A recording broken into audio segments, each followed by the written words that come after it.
Donald Trump ने कहा कि वो युद्ध विराम बढ़ाने के बारे में नहीं सोच रहे हैं। डोनाल्ड ट्रंप की स्टेटमेंट है, युद्ध विराम बढ़ाने के बारे में नहीं सोच रहे हैं। उन्होंने कहा कि उन्हें नहीं लगता कि यह जरूरी है। ईरान में 8 अप्रैल को युद्ध विराम शुरू हुआ था और इस 2 हफ्ते के लिए इसे घोषित भी किया गया था और इस हिसाब से युद्ध विराम का पहला सप्ताह तो बीत चुका है। अगर युद्ध विराम को नहीं बढ़ाया जाएगा तो 22 अप्रैल से फिर से हमला शुरू हो सकता है। हालांकि ट्रंप ने यह भी कहा है कि युद्ध जो है खत्म होने के बेहद करीब है।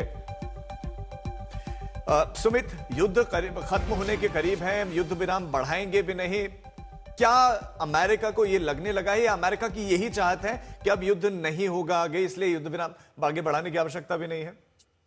देखिए राजीव, इस समय ईरान जो अमेरिका जो है वो इस युद्ध से विजेता के तौर पर निकलना चाहता है। देखिए ये तो तय है कि दोनों के दोनों देश जो हैं वो इस युद्ध को लड़के एग्जॉस्ट हो चुके हैं। बहुत तेजी से उनके जो रिसोर्सेज हैं या फिर आप कह सकते हैं जो प्रेशर है, चाहे वो अमेरिका के ऊपर है चाहे ईरान के ऊपर है। अमेरिका के ऊपर प्रेशर ज्यादा है क्योंकि ना सिर्फ अमेरिका के ऊपर प्रेशर मिडिल ईस्ट का है, नाटो देशों का है, बल्कि कई ऐसे अलायंस है जो ये प्रेशर डाल रहे हैं कि अमेरिका ने ये युद्ध स्टार्ट ही क्यों किया। और अमेरिका के अपने लोग भी ये सवाल कर रहे हैं। तो निश्चित तौर पर अमेरिका एक सेफ एग्जिट चाहता है, लेकिन सेफ एग्जिट कैसा होगा कि पहली कमिटमेंट होगी, जैसा अशरफ भी बता रहे थे कि आप न्यूक्लियर प्रोग्राम को हॉल्ट करेंगे, करीबन 5 साल का 10 साल का कमिटमेंट देंगे। लेकिन अब सबसे बड़ी बात ये कि 2015 में भी इसी तरीके का कमिटमेंट दिया गया था, 2019 में उसको पुल बैक कर लिया गया, उसमें गलती अमेरिका की बताई गई। तो कई ऐसी चीजें हैं जो इस समय सबसे इंपॉर्टेंट है। लेकिन स्ट्रेट ऑफ हॉर्मुज जिसकी हम बात कर रहे हैं, जिसपे ब्लॉकेट की बात की जा रही है, डोनाल्ड ट्रंप ने उस पर ब्लॉकेट कर दिया, ईरान उधर से ब्लॉकेट करके बैठा है। अब ये सवाल उठ रहा है मिडिल ईस्ट के देशों का कि अगर ये परिस्थितियां ठीक भी हो गई तो ये कैसे अश्योर किया जाएगा कि दोबारा से ईरान के पास अगर कैपेबिलिटीज आ गई पिछले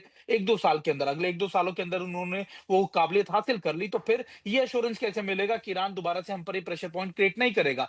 तो ये सारे सवाल हैं जिन पर ईरान को बांधने की कोशिश की जाएगी, ईरान को प्रेशराइज करने की कोशिश की जाएगी। शायद इसी वजह से जो दूसरी वार्ता होगी इसमें मुख्य रूप से ना सिर्फ आप देखिए कि न्यूक्लियर एनरिचमेंट को लेकर या फिर यूरेनियम एनरिचमेंट को लेकर, बल्कि कहा जा रहा है कि उनकी न्यूक्लियर साइट्स में कुछ न्यूक्लियर साइट्स को पूरी तरीके से अमेरिका कंट्रोल करना चाहेगा या फिर उसकी मॉनिटरिंग करना चाहेगा, आईएई के अलावा भी उस पर नजर रखना चाहेगा। और तीसरा सबसे बड़ा सवाल तो ये होगा कि स्टेट ऑफ हॉर्मुज में जो पैसेज बनेगा, यानी जो पैसेज बने, एक तो ईरान के जो इंटरनेशनल लॉज कहते हैं उसके उसके अपनी बाउंड्री एरिया कहता है उसके हिसाब से, बल्कि जी दूसरा सुमित। एक इंटरनेशनल बाउंड्री बनेगी जिसमें किसी तरीके का भी इन्वॉल्वमेंट ईरान का नहीं होगा। तो कई ऐसे महत्वपूर्ण बिंदु है जिनको लेकर डिस्कशन किया जाएगा। लेकिन अब ये देखना है कि आखिरकार ये डिस्कशन कब होने वाला है, क्योंकि शहबाज शरीफ भी 4 दिन की यात्रा पर है, जहां पर वो सऊदी में है, तुर्की में है, कई ऐसे मिडिल ईस्ट के देशों में वो यात्रा कर रहे हैं। तो कई ऐसे पहलू हैं जिनको लेकर अभी बिल्कुल। संक्षेप अब बना हुआ बातचीत है। में बात बनेगी या नहीं तो खैर भविष्य में, लेकिन बातचीत हो सकती है, ये संकेत मिलना भी अपने आप में अच्छा।